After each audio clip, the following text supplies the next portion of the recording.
Well, everybody here, enough here to get started. Sorry it's a little earlier, but kind of a lot of stuff going on today. But I do want to start out with reality instead of the Disney world that I live in. Reality is tomorrow we're observing the 1 year anniversary of the violence that our community had to deal with last February 13th. And I said, I hope everybody pauses and remembers the lives of the three we lost, especially Ariel, Brian, and Alexandria. But there were others that were injured, and we had John here not that long ago, and it just makes you kind of realize how there's so many more important things in life than maybe what we do. But it's also a time to reflect and grieve and honor the people that lost their lives. And one of the things I learned last year was that, the grieving process is different for everybody. And it's different when you're kind of involved. I was, in my mind, on the inside, looking out, not the outside looking in, just because my son had been over there to pick up his girlfriend, just because I was given the honor to speak to our whole student body and really the whole community. And but in our own unique way, everybody can grieve how they grieve. That's going to be the case once again tomorrow. And I hope we do grieve, and I hope we do honor them, and I hope we do remember them. I think too many times life goes on and you forget about the things that are really important. So just as I was called on, and what I said to everybody last year about being together, going through something like this, in this selfish world we live in that is pretty siloed, if you ask me. My battle cry, it wasn't a motivational speech, it was different for me, but when I sat down with Max and Matt Larson and we talked about, what needed to be said, it was all about everybody helping each other get through tough times. And I think that could be used every day of our lives, whether it's your family, personally, whether it's people that are Spartan family, or whether it's our country. So by all means, I encourage everybody to take a pause, remember it, think about what you could do to help make the situation better in our world, and that support that night. And I've been here through some incredible experiences, parades with a couple 100,000 people. I've been through welcome homes with everybody, but walking out in front of the number of people and looking over and seeing something that was amazing to me. I met a 91-year-old woman, and I talked to a 12-year-old boy. I saw white people, black people, Hispanic people, Korean people. I saw every nationality in the country. They were all there. There were old people from our community, there were young people from our school systems, and there were students from our own university. And it was, it just made me appreciate that if we all work together, we all help each other, we'll be a better university, we'll be a better city, we'll be a better state, we'll be a better country. So take a moment tomorrow and think back, and it's one of those things that you kind of remember where you were when you first heard it. And say a prayer for the people that we lost. And when you see people that have been through it, that are still struggling, like when John came back and came in our locker room in his wheelchair and was so upbeat, was so incredible. It humbled me to my knees on, what an impact we can all have on each other. So God bless the ones that we lost, the ones that have been affected, and please remember, don't ever forget it. So, hopefully that tomorrow will help bring us even closer together by remembering them. As far as our team goes, and it's hard to go from that to this, but it's my job, it's what I do. And I would, going back to it for one, a lot of people ask me, well, it's not the head coach's job to speak. There's certain things you get to do in this job that are burdens, that are problems. Like you say, God, I wish I didn't have to do that. And then there's certain things you get to do in this job that's a privilege and an honor. That day, as I look back, scared to death when I got up there because there were so many people. I don't get scared that easy. It was an honor. And so now I remember after it, the Michigan situation, the incredible job they did, incredible job we did in our first home game. I mean, that's what you do. You don't forget, you try to help heal. And that's where we are. So as far as our team goes, coming off that great win Saturday, a win against a team that's ranked in the top 10. And I said one of the most talented teams I think there is in the whole country. It was hard to believe that they made 11 threes and you won a game. But you won it because of the right reasons. You won it because you didn't turn the ball over. We did defend pretty well. They made some great threes. We rebounded the ball pretty well. One of the staples we have to have, defend, rebound, and we ran very well. So points off, turnovers, fast break points, we won all those categories. And that's what Michigan State has to do if we're going to continue to grow. Now, can we carry this on? I'm embarrassed to say that mark of a good coach is to get as much out of his players as he can get out of them. The mark of a good coach is to gain consistency within a program. I think over the years we've been consistent. I don't think we've been as consistent this year, and that's why that falls on me. So we're trying to use yesterday everything we could do to talk about why did we play at a different level? Why did this guy do a better job? Why did that guy? And what one of my assistants said was really good. Illinois played good. You don't make 11 threes not playing good. They played hard. They're well coached. They came out at the start of the second half and adjusted to our things we were doing in the post and put Hawkins down there. That was a great coaching move. They did a hell of a job, and we still found a way to win. We were down a couple times. I think our crowd helped us. What I told our players, now we got to learn that you go on a road, your crowd doesn't help you. You have to help each other. And that's where we have to do, I think, a better job. We just have to kind of galvanize together. Watching the Super Bowl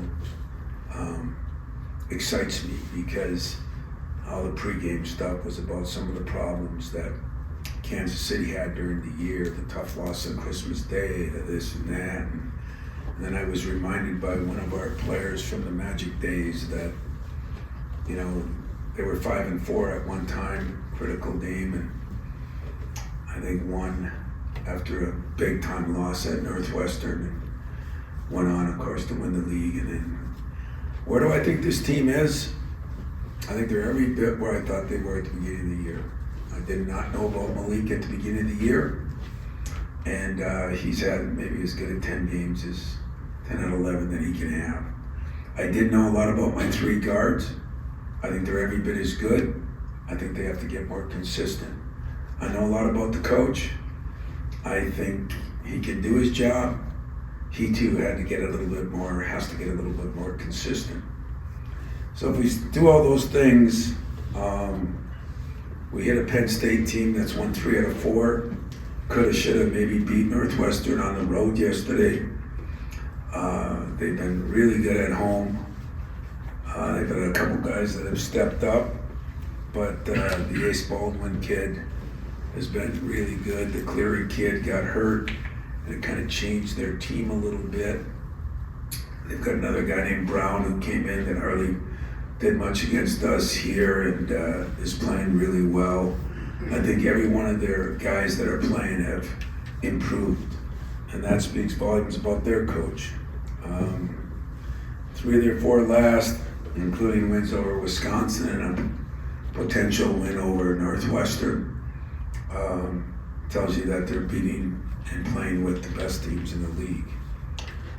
Baldwin is averaging 18 points in the last 5 games, so he's playing at an elite level, and they have very good guards.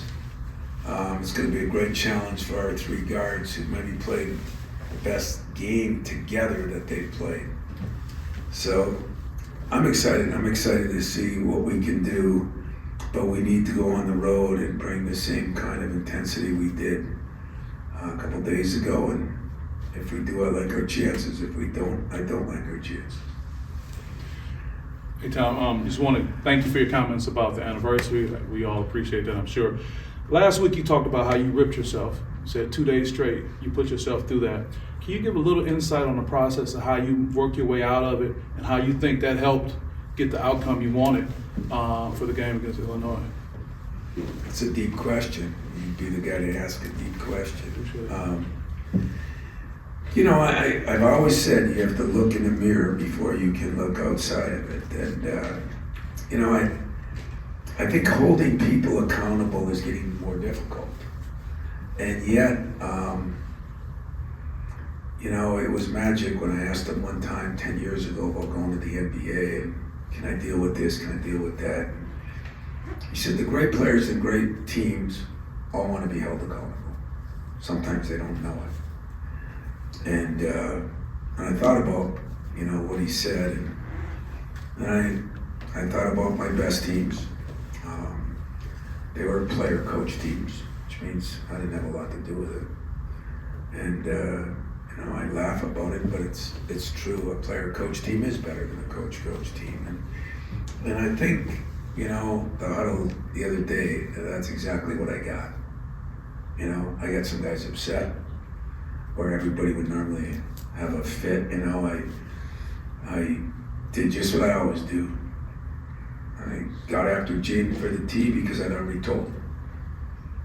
And then I brought him back in. I got after Tyson, and he came back at me. That was the greatest thing that ever happened. It's the coach's way of knowing that it matters to the player. And I think when those things happen, you know, as they did often with Mateen or with Travis or with Fremont or Denzel, you know, I mean, I could go through the list of timeouts that would probably be aired only on HBO. But there's something about knowing that it matters to somebody that much. And I think they're understanding it matters to me that much. And, you know, I'm starting to understand who it is to them. So I just looked at it like I got to do my job better. And if that means that some people are upset, so be it. If that means that it doesn't look right to the masses, so be it. So I did that for a day and a half. You're damn right, exactly like that. And beat the hell out of myself. Got a few of my staff members involved in getting beat up a little bit. And it sounds so crazy, and people that aren't in it wouldn't understand it. But for me, it was refreshing because I think we always blame somebody else. And I'm probably sure I did some of that myself. And so then I did that. I met with a couple of my seniors, and I'm not ready to say it worked yet, because consistency is when I know it worked. But I know it kind of gave us a moment of, this is the way it can be. And I came back yesterday and said, this is the way it should be. And how are we going to get there collectively? What can I do better? What can you do better? Open dialogue. You tell me what you want from me, I'll tell you what I want from you.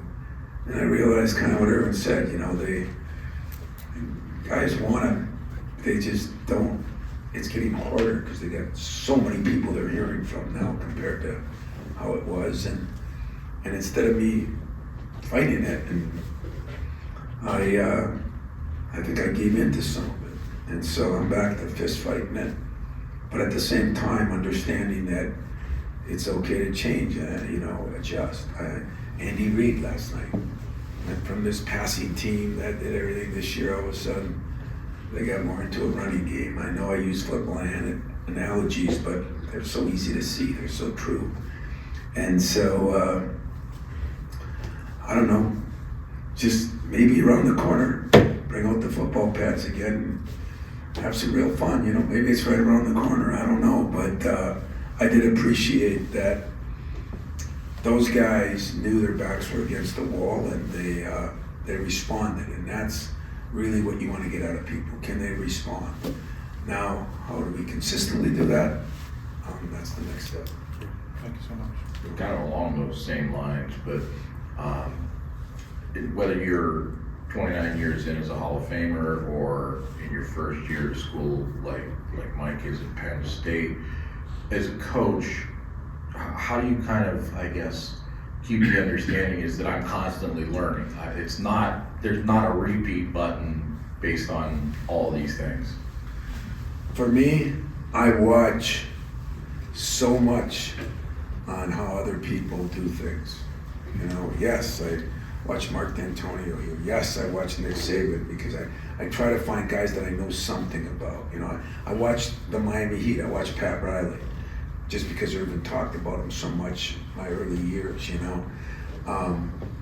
and I see how people did them, and what I figured out is there's still a principle to what you do.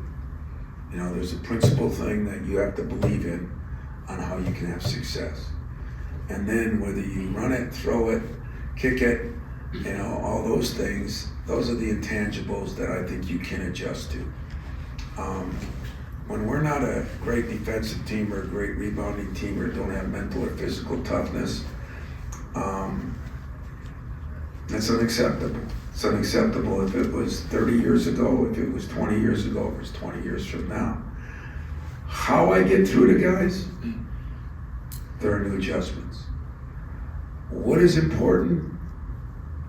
I have to make them realize that my experience helps me with that. I said it in the huddle. I'll give you an example. I don't know why they got the T. I did not see what happened. I said in the huddle, if anybody breathes or looks at somebody the wrong way, you're getting a T. And they all looked at me, what do you mean? I said, you, AJ, don't even look at somebody wrong. And he said, I didn't do nothing. I said, I'm using my 29 years of experience to try to tell you that I know what's going to happen. You're going to have to trust that. So where somebody thought I threw up a nice play, that was my lecture. And by the way, it didn't get through. And of all the people that got a T, probably the best kid I got on my team. Best student, this kid, if I told him to be here at 4 a.m, he's here at 4. He's never been late for anything, he's never done this. He didn't talk it, but he gestured. And that's kind of telling you, I can't adjust to that. Now, in Mateen's day and Morris's day, would I have taken him out of the game? 100%. I would, and my job security then was 0. But I also realized that I make 100 mistakes, and somebody made a mistake. And what is he normally like? And that was my adjustment. He deserved to be told it, but not the ultimate thing of taking him out. So I told him after, you're right, I did get after you. I left you in the game. That's my way of telling you, I love you, I appreciate you. I know how you've been most of your time here, and I'm gonna take that as a mistake. Now, you know what I was most upset about? Yeah, the 2 points. No. I was more upset about you getting another foul because I need you in the game, and now you get another foul for no reason. And it's like, oh my God, never thought of that, you know? That's where the 29 years of experience comes in. So, good question. That's my way of answering it along the way. Go ahead. Tom, I know you mentioned a lot. You feel the high ceiling with your three guards defensively. With their personnel, is that part of the message or challenge this week? Like, go prove it, and can Tyson still be that guy for you when he's a little banged up and getting beat out of that? You know, and you talk about how great it is, you know, to have all the guys back and a lot of guys back. And I ran into Tyson's dad after, and I said, is it genetics or is it my fault that he's missing free throws since he's such a good shooter? And he started laughing. And I said, I gotta have someone to blame it on because everybody blames me, so I'm blaming it on your genetics, you know. And he goes, you know, we just had him up in the gym. I mean, this is 25 minutes after the game. I said, what are you talking about? He goes, Steve Smith came down and grabbed him and said, let's go up and shoot some free throws. That's what I have here, that I swear to God to you, very few in the entire country have. And I hope our fans, I hope our players, I know the coach appreciates that. And then Steve came to me and I said, man, what did you do? You know, what'd you say to him? Because I don't see anything broken when his shot. Am I that? He goes, you know what? I think he gets tired in games, and maybe you're not shooting enough free throws when he's tired. Go back to, when do you quit learning? Hopefully when I'm dead, not before that. So that was kind of another funny story. That, what does that mean? I'll tell you what it means. If Tyson misses a couple free throws in the next game, I'm firing Smitty. But other than that, that's some of the things that are so cool here. I mean, I didn't say a word to Steve. I didn't say nothing. And Ty's dad was like so impressed, you know. And first thing his mom said was, well, when he's done, we're coming back here, like those parents over there came back for their reunion. Well, Steve Smith might have aided in that without even knowing it.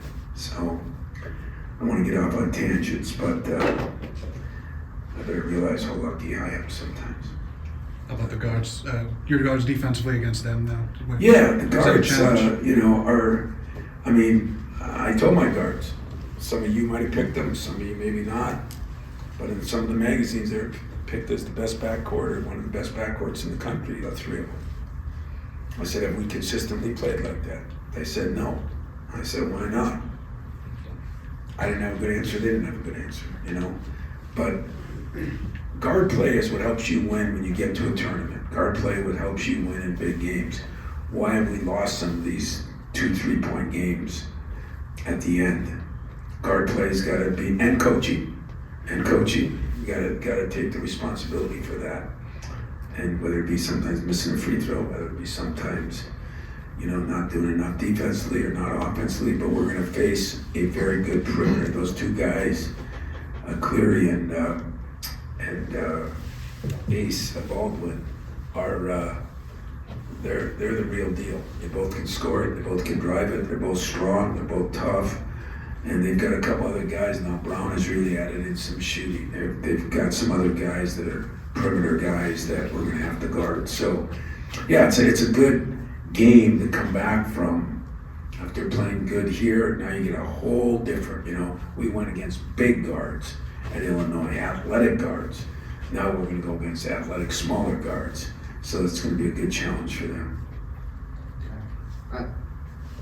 You touched on this a little bit in your opening comments, but last year with the shooting, that first game back was in Ann Arbor, and what did that support that you guys walked into with, you know, the Spartan Strong showing, you know, their band playing MSU Shadows, what did that mean to you being connected to the university so long and this rivalry for so long?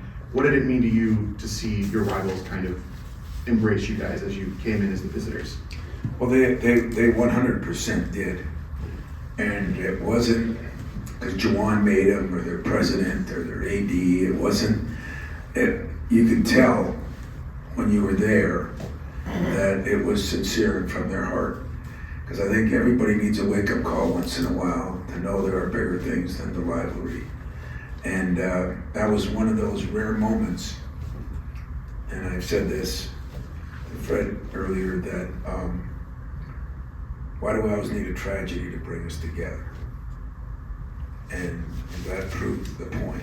The tragedy brought two hated rivalries together.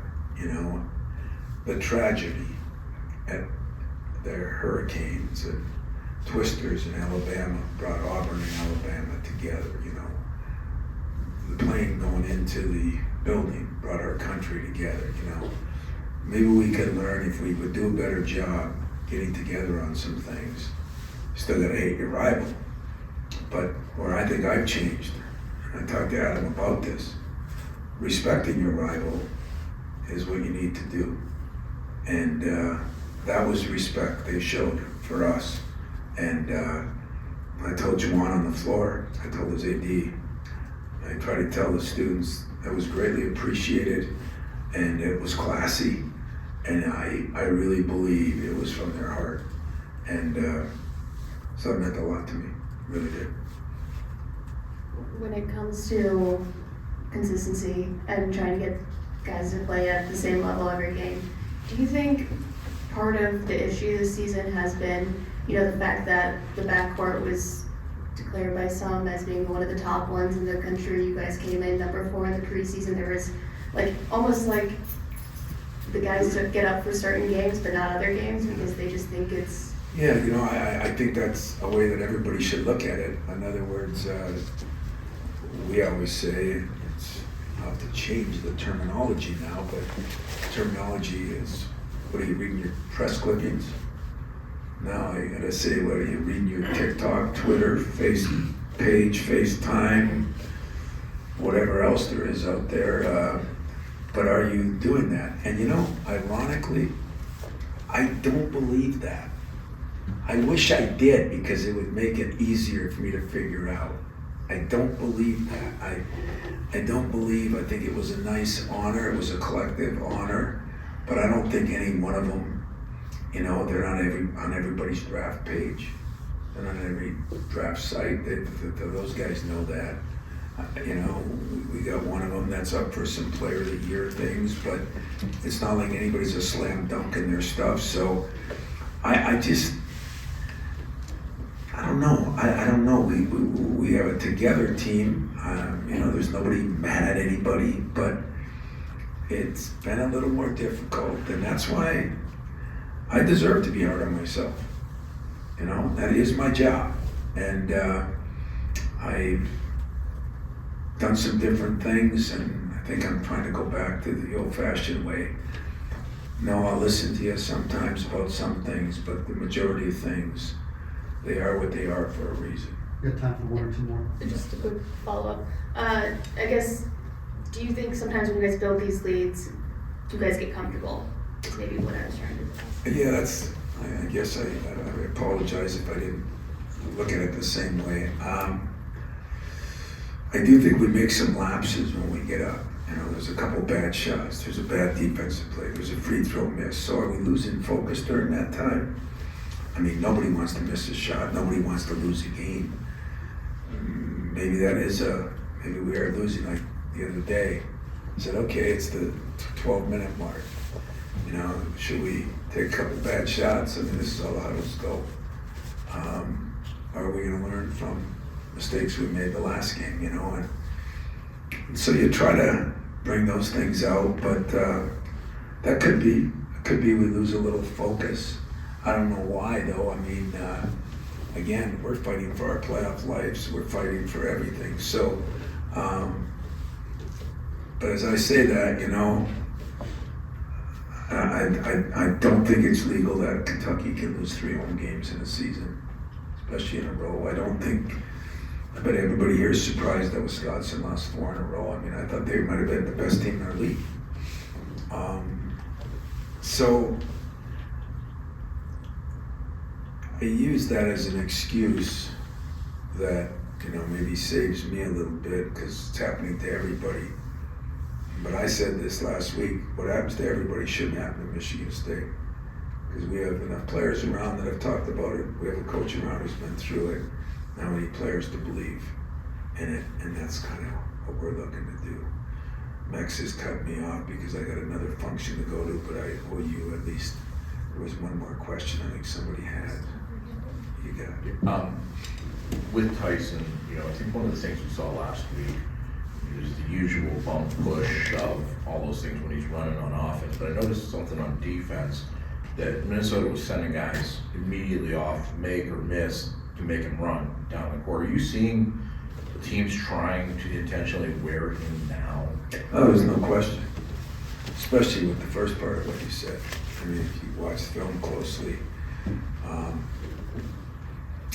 there is a lot of it, and I told him, that was my way of adjusting. Okay, I agree with you. I see it. I'm not going to change because you are on the wooden list. You are on the shooting guard list. You are our leading scorer. Welcome to big time sports. This is what happens. Those scouting reports that we give you, do we ever put the fifth best scorer on the front page? I said, you're a front page guy now, and you're small, and they're going to try to take advantage of that, and you've got to fight through it. And I think he could fight through it. I think the injury has presented a little bit of a problem because he's actually getting better. Today we're going to give him the day off too, and he had yesterday off. But for a shooter, it's different. A quarterback is different. A down lineman can take off a week and be the same. So it's different, but we have to adjust a little bit to it. But he seems to be coming back from that fine. He'll just never be 100% this year. But if he's 90, I'm cool with that. And that's what we got to do. We got to keep him there because it's not just going to go away. A pulled groin muscle, it's not going to go away. And you never get enough time to rest where you can just rest it. And somebody's going to say, well, rest it for the tournament. We got to get in the tournament. Or rest it for the Big Ten. We got to be in the right seat to get there, So he knows it. We know it. And by the way, if it was hurting him worse, we're not stupid. We wouldn't do that either. And so he's learning to play through it. He's doing better. He's learning how to adjust to more physical play. He's doing better. But those things are not easy if you haven't had to do them. So I don't know. I still think that this team is good enough to go on a big run, and they're inconsistent enough that I still don't sleep very good. So it's different. It's an adjustment. It's a little different, but it's. I feel I'm more at peace with it now. I'm 1 week and I see him go from a very low spot to a very high spot with no in between. And so now I figure out those things and try to adjust. So appreciate it. Sorry I didn't have more time, but one of these days before the season ends, we should have a round table just in honor of all the past media guys and myself that we did it for so many years. And maybe we'll try to do that one more time. Thank you. I appreciate it.